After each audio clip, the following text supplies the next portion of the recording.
নিশ্চয়কৈ ৰীতিমণি আপুনি এটা কথা উল্লেখ কৰিছে যে যি পৰিৱেশ আৰু পৰিস্থিতি সৃষ্টি হৈছে পূৰ্বতে উচ্ছেদক লৈ সেই পৰিৱেশে যে এক প্ৰকাৰ বিৰাজ কৰিব পাৰে এই নেঘেৰিবাৰী অঞ্চলত তাৰ উমান আমি কালি দিনটোতে পাইছিলোঁ। কালি যেতিয়া নটিচ যেতিয়া দিয়া হৈছিলে তেওঁ ঘৰে ঘৰে যেতিয়া নটিচ দিছিলে বন বিভাগ তথা প্ৰশাসনলৈকে সেই সময়তে এক উত্তপ্ত পৰিস্থিতি সৃষ্টি কৰিছিলে। তেওঁলোকে নটিচসমূহ ফালি দিয়া দেখা পাইছিলে আৰু তেনে মুহূৰ্তত আজি আমি আহি উপস্থিত হোৱাৰ পিছত দেখা পাইছোঁ যে সংবাদ মাধ্যমৰ ওপৰত এক প্ৰকাৰ তেওঁলোকে খৰ্গগ্ৰস্ত হৈছে। গতিকে এটা কথা হ'ল যে 205 ঘৰ ইয়াতে তেওঁলোকৰ ইয়াতে সন্দিগ্ধ লোক আছে আৰু তেওঁলোকে যিহেতু দৈয়াং বনাঞ্চল দীৰ্ঘদিন ধৰি তেওঁলোকে ইয়াতে বেদখল কৰি আছে আৰু তাৰপিছত এতিয়া প্ৰশাসন সম্পূৰ্ণৰূপে বা মুখ্যমন্ত্ৰী হিমন্ত বিশ্ব শৰ্মা এই ক্ষেত্ৰত কঠোৰ হৈছে আৰু সেই তাৰ ইতিমধ্যে তাৰ পৰিৱেশটো আমি যেতিয়া বুজ ল'বলৈ আহিছোঁ তেতিয়া দেখিছোঁ যে তাৰ একাংশই এতিয়া তেওঁলোকে সা সামগ্ৰী এপালৈ ওলাই গৈছে, কিন্তু একাংশই স্পষ্টভাৱে কৈছে আমি ক'ত যাম ইয়াতে আমি থাকিম।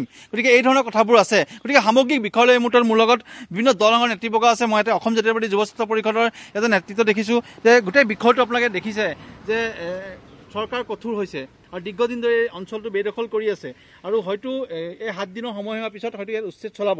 গতিকে গোটেই বিষয়টোক লৈ উচ্ছেদৰ প্ৰক্ৰিয়াটোক লৈ আপোনালোকে কি ক'ব?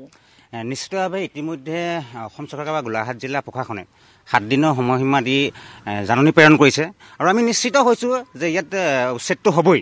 আৰু আমি অসম জাতীয়তাবাদী যুৱ ছাত্ৰ পৰিষদৰ কথা স্পষ্ট যে উচ্ছেদ হ'বলৈ সন্দেহযুক্ত নাগৰিক য'ত য'ত বাস কৰিছে তাত উচ্ছেদ হ'ব লাগে। আৰু এটা কথা আমি ইয়াত কৈ থওঁ যে আমাৰ যিসকল ভূমিপুত্ৰ মিচিংসকল ইয়াৰ পৰা কোনো কাৰণত উচ্ছেদিত হ'ব নোৱাৰিব।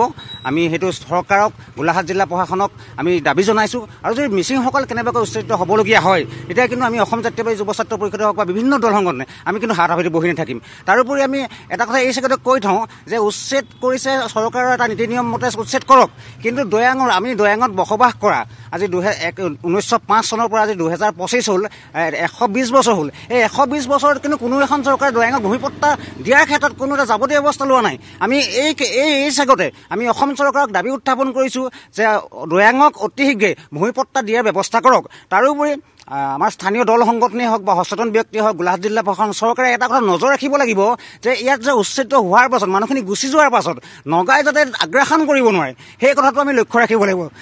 যিহেতুকে দেখা গৈছে যে যেতিয়াৰ পৰা ইয়াত উচ্ছেদৰ কথাটো স্থান পাইছে বা উচ্ছেদৰ কথাটো ওলাইছে তেতিয়াৰ পৰাই কিন্তু নগা আৰক্ষী হওক বা নগা লোকৰ হওক আহাচাটো ইয়াত সঘন আমি দেখিবলৈ পাইছোঁ। সেইকাৰণে অসম চৰকাৰক বা গোলাঘাট জিলা প্ৰশাসনক আমি এই ক্ষেত্ৰত তীক্ষ্ণ নজৰ ৰাখিবলৈ অনুৰোধ জনাইছোঁ। এইটো মানে আমি এটা বস্তু আমি উপলব্ধি কৰিছোঁ যে যিহেতু কালি দিন দেখা পাইছে যেতিয়া নটিচ চাৰ্ভ কৰাৰ পিছতে তেওঁলোকক উচ্ছেদৰ কাৰণে বা তেওঁলোকে ইয়াৰ পৰা যাবলৈ কাৰণে নটিচ চাৰ্ভ কৰাৰ পিছত দেখিছে আজিৰ দিনটোত আমি দেখিছোঁ যে ইয়াতে কিন্তু নগাৰ যি আৰক্ষী তেওঁলোকৰ এটা টহলদাৰী ইয়াতে দল এটা অতি মুহূৰ্ততে প্ৰতি মুহূৰ্ততে ঘূৰি ফুৰিছে আৰু তেওঁলোকে এটা নিৰ্দেশনা জাৰি কৰিছে। আমি গম পাওঁ মানে নাগা প্ৰশাসন তথা চৰকাৰে তেওঁলোকে স্পষ্টভাৱে এটা নিৰ্দেশনা জাৰি কৰিছে যে বিতাড়িত যিসকল লোক যাতে তেওঁলোকে নাগালেণ্ডত প্ৰৱেশ কৰিব নোৱাৰে তাৰ কাৰণে টহল তেওঁলোকে দিছে। তাৰ ফুটেজ আমি ইতিমধ্যে প্ৰেৰণ কৰিছোঁ, দৰ্শকক পৰৱৰ্তী দেখা হ'ব। কিন্তু মূল কথাটো হ'ল যে এই উচ্ছেদ প্ৰসংগক লৈ কিন্তু দেখা পোৱা যায় বিভিন্ন দল সংগঠনে এক প্ৰকাৰ চৰকাৰ পক্ষত থিয় দিছে আৰু বিশেষভাৱে ইয়াতে মিচিং আৰু আদিবাসী লোক আছে তেওঁলোকৰ ভূমিপুত্ৰ এই ভূমিপুত্ৰসকলক যাতে কোনো কাৰণতে যাতে ক্ষতি হ'ব নোৱাৰে তেওঁলোকে উচ্ছেদ কৰিব নোৱাৰে তাৰ কাৰণেও বিভিন্ন দল সংগঠনে তেওঁলোকে মত পোষণ কৰিছে। গতিকে মুঠৰ ওপৰত দেখা পোৱা গৈছে যে নটিচ চাৰ্ভ কৰাৰ পিছতে যিহেতু তেওঁলোকক 7 দিনৰ সময়সীমা বান্ধি দিছে বয় বস্তু তেওঁলোকে লৈ ইয়াৰ পৰা যাবগৈ লাগিব।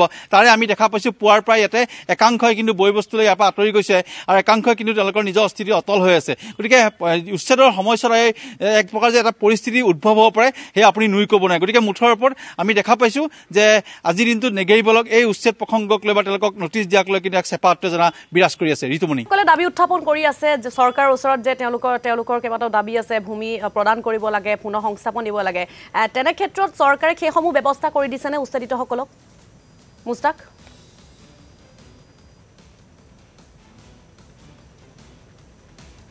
কৰি আছে সেয়া দৈয়াং বনাঞ্চল আৰু এই দৈয়াং বনাঞ্চলৰ যি বনাঞ্চল ধ্বংস কৰি তেওঁলোকে ইয়াতে ঘৰ বাৰী সাজিছিলে।